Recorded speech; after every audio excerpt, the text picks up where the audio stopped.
This recording encompasses 66 years of music, from 1945 to 2011. It's the complete works for solo piano of Peter Sculthorpe, and it's been a tremendous journey. We've actually recorded it chronologically. That has brought, I think, a special magic to the process, because you're able to start at the very beginning, when Peter was 16 years old. So we start off with this little piece, and we go through the experimental period, we go through the sonatina, which was really what put him on the map, the landmark night pieces of 1971.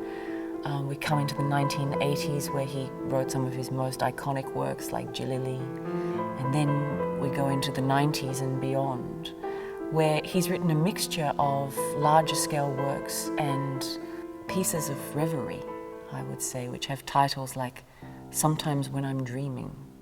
And we finish with what is Peter's most recent work for solo piano, and in fact his largest scale work. It's a work of over 20 minutes and in 5 movements, and that's Riverina.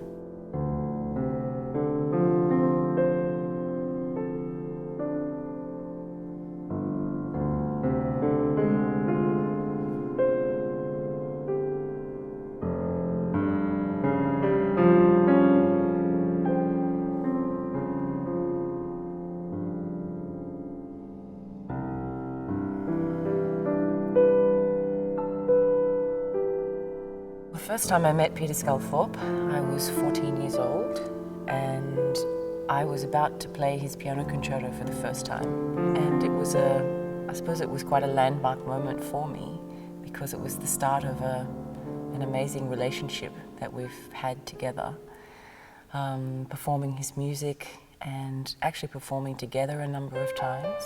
There was something in his music that immediately drew me to him, and we just seemed to get along.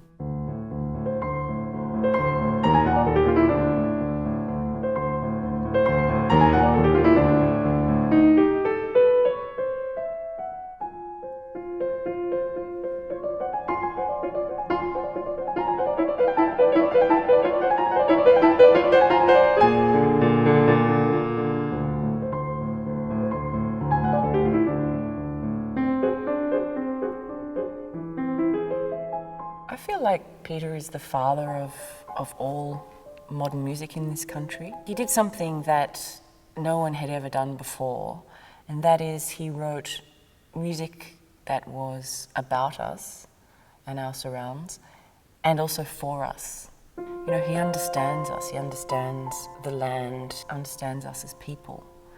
You feel a deep, deep love of this country, and I just think that's incredibly unique and special.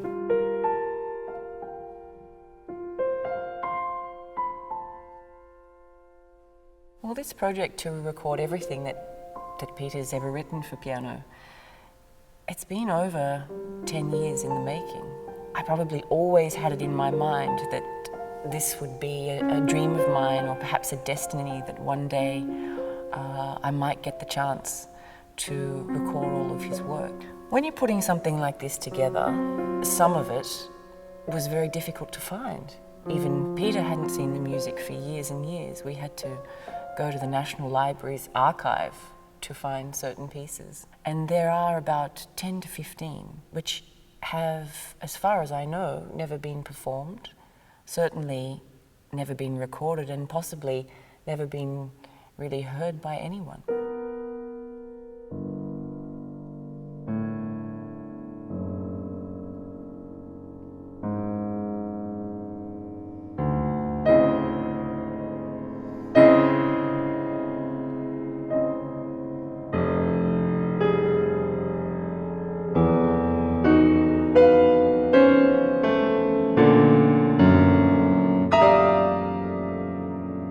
There was a piece called Seascape.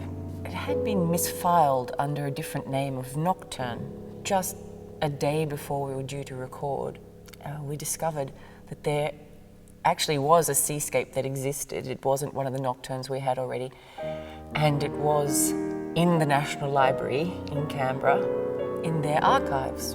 And so within the 24 hours, we'd found it, we'd typeset it, I'd learnt it, and we'd recorded it.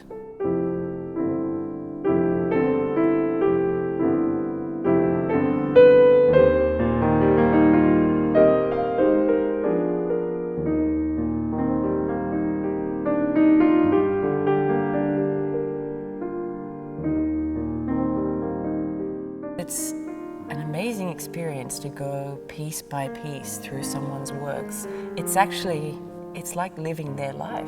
In the first piece, you might glimpse the Peter that we've come to know and love, for a few seconds here and there. And then in the second piece, you have it for maybe 10 seconds or a few bars, and there's a few chords. And then as we go along, he just emerges. And then by the 60s, there he is, fully formed.